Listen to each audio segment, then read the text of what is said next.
You might be destroying your reputation without even realizing it. Not with loud mistakes, but with quiet habits, small, almost invisible patterns that chip away at how people see you.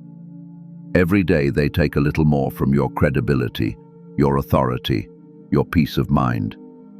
And then one day you wake up and notice it. People don't really listen when you speak. They smile, they nod, but the respect is gone.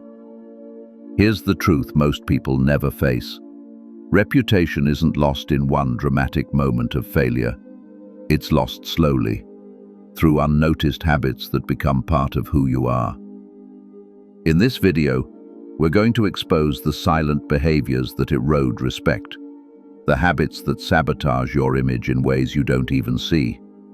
Because if you want to be taken seriously, respected, and remembered, you must first learn to see what's been hidden in plain sight. You're watching Stoic Inspire, where modern minds meet ancient wisdom. Let's begin. If you want a different reputation, you don't start with other people. You start with yourself. The Stoics never tried to control public opinion. They controlled their conduct. Character first, perception later. So we begin with the smallest hinges that swing the heaviest doors, the habits that look harmless but quietly define who you are. First, gossiping, the silent poison that shrinks you. Gossip feels good for a moment because it elevates you at someone else's expense, but it always costs more than it pays. When you trade someone's dignity for a few minutes of attention, your reputation makes the same trade, quietly, invisibly, and often irreversibly. Whether you realize it or not, gossip broadcasts a message about you. I can't be trusted with something sensitive. My status needs someone else's mistake. I'm more interested in spectacle than substance. The Stoic answer is restraint. Epictetus taught that most of what we say can be reduced, and much of it should be left unsaid. Restraint is power. When you can hold a secret, people sense it. When you refuse to feed a rumor, people feel safer near you. Safety is the foundation of respect. So the next time someone leans in with, "Did you hear about?" Set a standard. Calmly say, "If it's not uplifting or useful, I'd rather not." No heat, no judgment, just a boundary. You'll feel the air shift. People recalibrate around you. Your presence becomes a high-trust zone, and high-trust people are rare, which is exactly why they are remembered. Second, being unreliable, when your word becomes cheap. A reputation doesn't collapse because you missed once. It collapses when you treat promises like suggestions. Seneca reminds us that promises are serious debts. Reliability in a noisy world is a competitive advantage. It communicates competence without a single extra word. When you're unreliable, you announce something you didn't mean to say. My feelings outrank my commitments. Your time is negotiable, mine is not. I want the credit of a promise without the cost of delivery. People won't always confront you. They will simply stop inviting you. Doors close quietly. The fix is simple but not easy. Undercommit, over-deliver. Promise only what you can keep on your worst day, then do just a little more. And if you slip, own it early. Communicate before the disappointment arrives. I'm behind. Here's the new plan. Here's what I'm doing to catch up. Ownership restores respect faster than perfection. Before you say yes to the next thing, make a one-sentence contract with yourself. I will do this by the time I've stated, even if I don't feel like it. If that sentence feels heavy in your mouth, renegotiate now, not later. Over time, people start planning with you, not around you. Your name carries the quiet weight of someone who does exactly what they said. Third, interrupting, the ego's impulse to win the air. Interrupting isn't just rude, it's a status signal. It says, my urgency outranks your thought. Do it often, and people stop bringing you their best ideas. They bring you silence. Marcus Aurelius wrote that to understand the quality of a person, you look at what they pursue and what they avoid. When you interrupt, you reveal an aversion to patience. You reveal a need to be heard that outweighs the need to understand. The Stoic move is to convert anxiety into presence. When the urge to cut in rises, inhale once, slowly. Jot 3 quick words so you don't fear losing your point.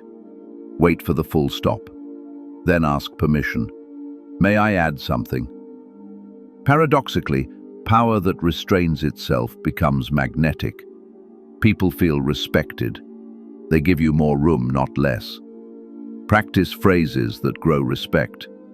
Keep going. I want to hear the part after that. Say that again. I want to make sure I caught it. If I'm hearing you right, the core issue is, then mirror it cleanly. Your goal isn't to win the slot to speak. Your goal is to understand so precisely that your words land with weight when you finally use them. Aim, in important conversations, to listen twice as much as you speak. If you notice you're drifting below that, invite more from the other person. Give me a bit more on that. You just raised the standard in real time. People feel bigger in your presence, which, ironically, is what makes you bigger in theirs. Fourth, complaining, the habit that teaches your brain to be powerless. Everyone vents at times, but chronic complaining becomes identity, and identity becomes destiny. The Stoic approach is surgical. Separate what can be changed from what must be endured. Act where you can act. Accept what you must accept. Do not stew. When frustration rises, do a quick audit. Is this within your control? Then turn it into a task. Is it partially controllable? Change your slice. Is it uncontrollable? Practice dignified acceptance. You have power over your mind, not outside events. Realize this and you'll find strength. Rewire the loop. Replace, "This always happens to me," with, "Next time I'll do it differently, and here's how." Replace, "They never listen," with, "I'll present it clearly, in one page, with a simple decision to make." Replace, "Traffic is awful," with, "This is a chance to learn while I drive," and put on the audiobook. Keep one small promise to yourself right there, on the spot. Action is the antidote. 2 minutes is enough to move an issue forward. Send the email, outline the plan, book the session. Once your brain learns that you respond with action or acceptance, not rumination, your energy becomes directional. People feel the difference and they follow it. Now, let's put this together into a simple protocol, a practical framework for rebuilding your reputation from the inside out. 4 moves, repeated daily. First, standard. No gossip. If conversation veers there, steer it back to ideas or exit with grace. Let your silence say more than your speech. Second, signal. Your word is a contract. Put dates on promises. Put promises on paper. Review them each morning. If it isn't written, it isn't real. Third, space. Listening is your leverage. Hold the pause. Let the full stop finish. Summarize before you respond. Fourth, state. You do not complain, you choose. You choose action where you can act. You choose acceptance where you cannot. There is no third option. Run this for a week and watch what happens.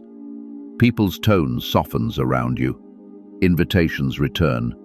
Your name starts carrying weight again, not because you demanded it, but because you became it. Nothing about your title may change, but everything about your presence will. Let me ground this in a brief story. There was a man who wanted respect but chased attention. He made small slips.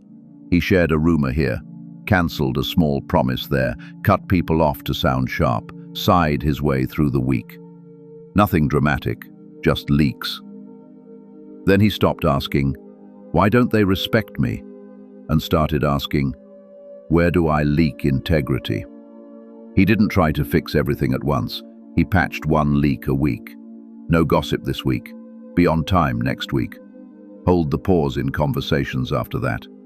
Turn one complaint into one clear action. 90 days later, nothing about his job title had changed, but everything about his presence had. People trusted him with what mattered. That wasn't luck, that was discipline. If you want a stronger reputation, stop trying to look powerful. Be reliable, be restrained, be responsible for your energy. The Stoics did not posture, they practiced. Start with one habit today. Cut one rumor short. Keep one small promise exactly on time.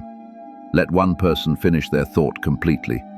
Turn one complaint into a 2-minute action. Then repeat tomorrow.